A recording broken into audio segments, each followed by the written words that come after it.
golpista ou a revolução social. No início de 64, Jango adota uma nova estratégia no embate com as forças conservadoras. Como não tem maioria no Congresso, decide promover grandes comícios. O objetivo é garantir o apoio popular para a realização das reformas de base por decretos. Esse era o instante do Brasil, quer dizer, um país que tinha que realmente modificar suas relações sociais e econômicas. As reformas de base eram isto. Precisava aprofundar a política energética, fortalecendo a Petrobras. Precisava realizar a reforma agrária para que pudesse haver uma integração do povo brasileiro, com regras, com princípios elementares, não tinha nada de soviético, nada de comunista. Precisava fazer na terra, no Brasil, o que os Estados Unidos fizeram na metade do século XIX. Em matéria de reformas, de transformações, isso é como aquela história do omelete. Você não faz sem quebrar os ovos. Uma boa omelete é inconcebível, sem quebrar os ovos. O radicalismo, às vezes, não se mede pelo conteúdo do que você diz, né? Pela forma e a oportunidade para expressar. Eu acho que o Jango entrou numa situação de desespero e resolveu provocar a onça com a vara curtíssima ou até com a ponta do dedo, cometendo aquelas loucuras das assembleias de marinheiros, aquela dos sargentos no clube militar, onde ele fez um discurso que era a desmoralização da disciplina militar, além do comício da Central do Brasil, feito em frente ao Ministério da Guerra, né? A simbologia de uma provocação. O Jango tinha prestígio junto às bases populares, junto aos líderes sindicais, e essas lideranças começaram a se movimentar. Brizola e outros nomes começaram a movimentar essa gente. Ali o Jango já estava jogando na possibilidade dele fazer abortar o golpe. O primeiro comício acontece no dia 13 de março de 64, próximo à estação da Central do Brasil, no Rio de Janeiro. Os primeiros decretos anunciados tratam da desapropriação de terras e da nacionalização das refinarias de petróleo. Foi um comício, diga-se de passagem, empolgante. O pessoal se assustou ali, porque o público que compareceu àquela... Bom, estava a cidade mobilizada, né, para o comício. O público que compareceu ao comício foi de assustar. E eles se assustaram. Foi defronte do Ministério do Exército. No início da noite, 200 mil pessoas estavam concentradas na Praça da Central do Brasil. A multidão empolgou os oradores. Jango não decepcionou. Ao seu lado, sua mulher, Maria Tereza, era a presença que quebrava um pouco da tensão daquele ato. Surgiram os boatos de que iam fazer um atentado, e que seria um atentado contra o Jango, contra as pessoas que estavam com ele no palanque, e eu fiquei muito preocupada. Então, esse dia eu resolvi que eu queria acompanhá-lo. Eu tinha muito medo. Eu não sei o que poderia acontecer depois que terminasse o comício, eu sempre tinha isso. Tanto é que eu comentei com o doutor Darcy, quando nós estávamos lá, eu tinha medo... que depois que terminasse tudo, alguma coisa realmente acontecesse, assim, com relação a nós, as pessoas que estavam ali no palanque. Então, durante todo o tempo, eu tive essa preocupação. No mesmo palanque de madeira que Getúlio Vargas usava para suas aparições públicas, anunciou a execução de seu programa. Foi um sucesso, não houve maior. Eu mesmo fui lá, minha intervenção foi de que devíamos evoluir para um outro plebiscito, para fazer uma constituinte. Quando nós estávamos em casa, ele comentou que estava contente porque viu que o povo estava realmente muito entusiasmado com tudo que ele falou. O comício refletia, não era uma demonstração de força realmente do governo, do Jango, em face do movimento golpista que se articulava. O que resultou foi, pelo contrário, uma última tentativa de convocar o apoio popular para garantir o governo. Aí ele assinou reforma agrária nos quilômetros em roda de todas as estradas federais, remessa de luz, fez uma série de reformas que ele assinou e que ele realmente precipitou o movimento contra ele. Aquele comício identificou de uma maneira muito inequívoca, muito clara, que realmente o que se desejava era implantar uma república sindicalista de extrema esquerda.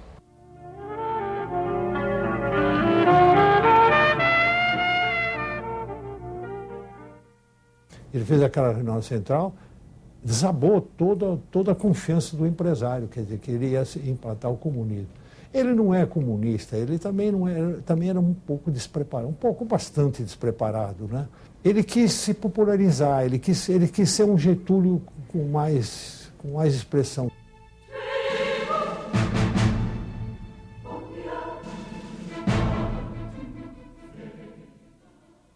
O grau de popularidade do governo Jango era enorme, era muito maior do que se dizia.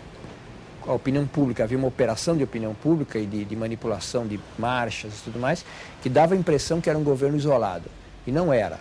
Então eu acho que a manifestação 13 de março até acho que assustou também os setores golpistas pela dimensão que ela teve. Pensamos o seguinte, bom, de duas uma. Ou, de fato, ele vai assumir o poder, quer dizer, vai controlar toda a situação, vai mudar tudo, etc., ou vão derrubá-lo. Nós achávamos que a segunda hipótese era mais plausível. No comício do dia 13, o famoso comício das lavadeiras, porque só tinha tanque e trouxa, entendeu? Eu era dos trouxa. Eu estava lá, assisti o comício e saí muito abatido. Eu tive uma sensação muito clara de que aquilo era o final. Falei, bom, aqui vai ser difícil. Entrei no trem para São Paulo. Quando eu chego no restaurante, quem está sentado? Dr. Fernando Henrique Cardoso, que é um famoso sociólogo aqui de São Paulo, muito festejado, tudo a minha idade, tudo 30 anos. E o Mastro Bono, que depois foi do Jânio, se lembra? E o Marco Antônio Mastro Bono, que era então chefe de gabinete do ministro de Transportes. Bom, e os três estavam no auge. Tal, comenta para cá e comenta para lá, e eu comendo quieto. Daqui a pouco um deles me provocou. Disse, vai, você está macambúzio, Plínio? O que houve? Eu disse, não, eu estou macambúzio. Eu estou muito preocupado pelo seguinte, eu acho que hoje se adiantou de tal maneira que agora ou o Jango dá um golpe, ou dá um golpe no Jango. Aí o Fernando Henrique me olhou e disse, mas como, Plínio? A massa está na rua, a revolução está aí, a transformação social, que é isso? Você, nessa hora, está preocupado com isso? Eu falei, não, é que eu... Ele era empolgado com essa? Outro empolgado. Fez uma demonstração psicológica, sociológica, perfeita, como sempre, sem números, porque não gosto de números, mas uma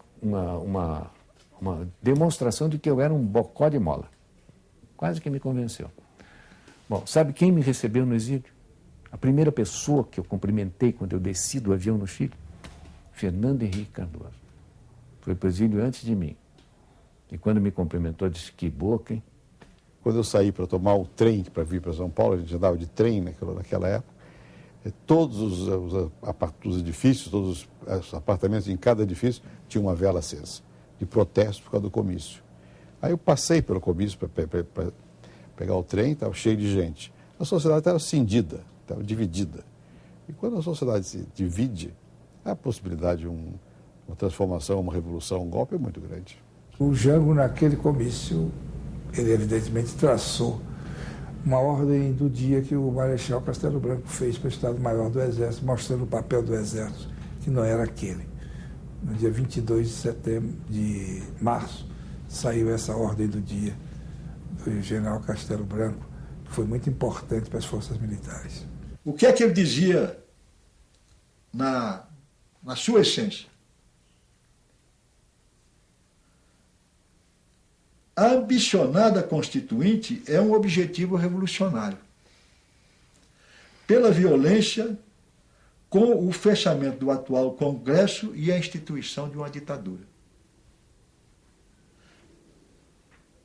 Entrarem as Forças Armadas numa revolução para entregar o Brasil a um grupo que quer dominá-la, para mandar e desmandar, ou mesmo para gozar o poder, para garantir a plenitude de grupamento pseudo-sindical, cuja cúpula vive na agitação subversiva cada vez mais onerosa aos cofres públicos, para talvez submeter a nação ao comunismo de Moscou.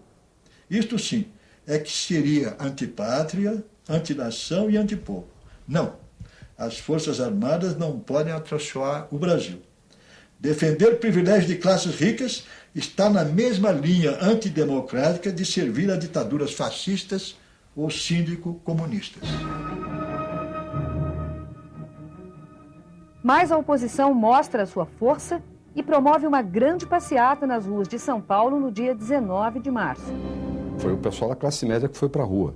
Era um medo do comunismo, medo da república sindicalista e coisas desse tipo. Havia também no ar uma grande paranoia anticomunista na época.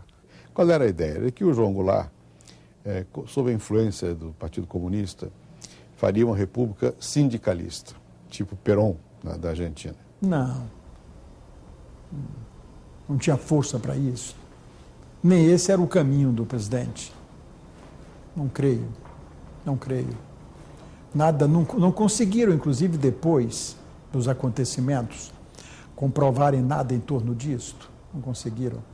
Não havia sequer sindicatos brasileiros tão poderosos para isso. O movimento sindical era um movimento que estava nascendo. As pessoas acreditavam que ele pudesse estar indo nessa direção. Então, os setores mais tradicionais, mais conservadores, da terra, e não todos, a classe média ficou muito contra. E a igreja representava essa classe média e fez manifestações muito fortes. Foi uma energia que foi canalizada para se poder precisamente quebrar a legalidade democrática. Eu já estava na federação, havia um temor naquele negócio. E veio aquela famosa marcha. Na Marcha na Família com Deus pela Liberdade, em São Paulo, eu me lembro que o Auro Moura Andrade, que era presidente do Senado, ele fez um discurso que dizia: reformas, sim, mas dentro da Constituição. Se não, não. Era um discurso legalista, né? E a massa repetia. Quem dirigia um deles era o nosso querido amigo Roberto Erleve, era o João Batista Leopoldo Figueiredo, era aquele do Açúcar também, era um grupo de elite. E eu acompanhei aquilo. Então, queríamos fazer aquela passeata que deu aquele resultado. Eu me lembro que nós todos, eu tinha uma fotografia, que estava eu abraçado com o Teobaldo de Nigres e um grande grupo da federação, chorando, cantando o hino nacional. O objetivo era mudar o governo, porque esse governo não merecia confiança. Nós tivemos sempre a preocupação seguinte, que nós não devíamos nos anteciparmos ao pensamento da opinião pública. Por isso é que um movimento como aquele das senhoras em São Paulo, né? Do movimento das mulheres com Deus, né? Pela família e a liberdade, né? Com 500 mil pessoas, se você olhar o comício que o João Goulart fez no dia 13 de março de 64, tinha 150 mil pessoas.